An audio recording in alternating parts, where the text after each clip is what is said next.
अभी तक आपने गांधी जी द्वारा चलाए गए तीनों आंदोलन देखे। अब हम ये देखेंगे, हम जो पाठ पढ़ रहे हैं उस पाठ का नाम है भारत में राष्ट्रवाद। कोई भी आंदोलन तभी सफल होता है जब उस देश के नागरिकों में एकता की भावना हो, राष्ट्रवाद की भावना हो, देश प्रेम की भावना हो। तो ये भावना किसी भी आंदोलन को सफल होने, देश को स्वतंत्र कराने के लिए बहुत जरूरी है। आपने इससे पहले वाले पाठ में यूरोप में राष्ट्रवाद पढ़ा था। यूरोप में जनता जागरूक हुई, उसमें राष्ट्रवाद की भावना हुई, तभी विभिन्न देश स्वतंत्र हुए थे। इसी प्रकार ये भारत में भी राष्ट्रवाद की भावना जब बलवती हुई थी, तभी हमारे देश को भी पहचान मिली और हमारा देश अंग्रेजों की औपनिवेशिक नीतियों से स्वतंत्र हुआ।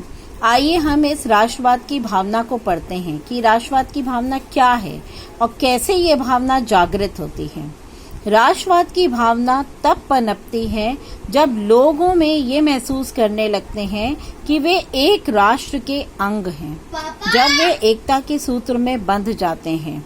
इतिहास व साहित्य, लोक कथाएं व गीत, चित्र व प्रतीक सभी राष्ट्रवाद को साकार करने में अपना योगदान दिया करते हैं। 20वीं सदी में राष्ट्रवाद के विकास के साथ भारत की पहचान भी भारत माता की छवि का रूप लेने लगी थी। यह तस्वीर सबसे पहले बंकिम चट्टोपाध्याय ने बनाई थी। आपको पता है कि जब आप नारा लगाते हैं, जब आप गीत गाते हैं देश के, तो आपके मन में देश प्रेम की भावना बलवती होती है। तो इसी में एक जो है भारत माता की छवि है। जब हम भारत माता की छवि को देखते हैं तो हमारे मन में जो है बड़ा ही श्रद्धा का भाव उत्पन्न होता है। तो भारत माता की जो पहली छवि थी वो बंकिम चंद्र चट्टोपाध्याय ने बनाई थी। 1870 के दशक में उन्होंने अपने मातृभूमि की स्तुति के रूप में वंदे मातरम गीत लिखा था। आप वंदे मातरम गीत सुनते हैं, वह भी बंकिम चंद्र चट्टोपाध्याय ने लिखा था, जिसमें वे भारत माता की वंदना कर रहे हैं। स्वदेशी आंदोलन की प्रेरणा से रविंद्रनाथ टैगोर ने भी भारत माता के विख्यात छवि को बनाया था। इस मातृ छवि के प्रति श्रद्धा को राष्ट्रवाद में आस्था का प्रतीक माना जाने लगा। जैसे जैसे राष्ट्रीय आंदोलन आगे बढ़ा, राष्ट्रवादी नेता लोगों का एकजुट और उसमें राष्ट्रवाद की भावना भरने के लिए इस तरह के चिन्हों और प्रतीकों के बारे में और ज्यादा जागरूक होते गए।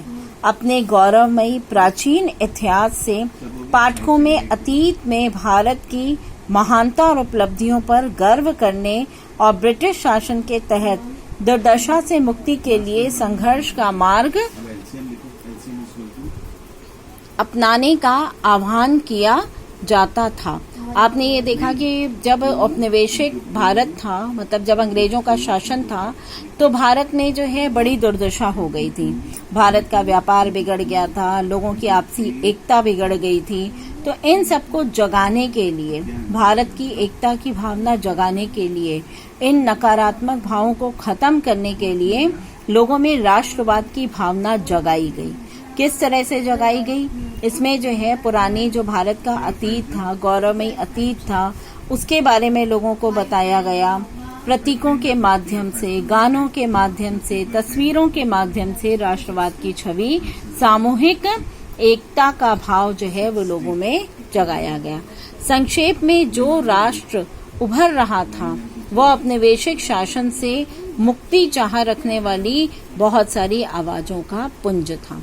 तो इस तरह हमने देखा कि ये राष्ट्रवाद की भावना जो थी, ये हमारी सबकी एक मिली हुई भावना थी, आवाज थी, जो देश को जो है वो अंग्रेजों की औपनिवेशिक नीतियों से स्वतंत्र कराने की बात कर रही थी।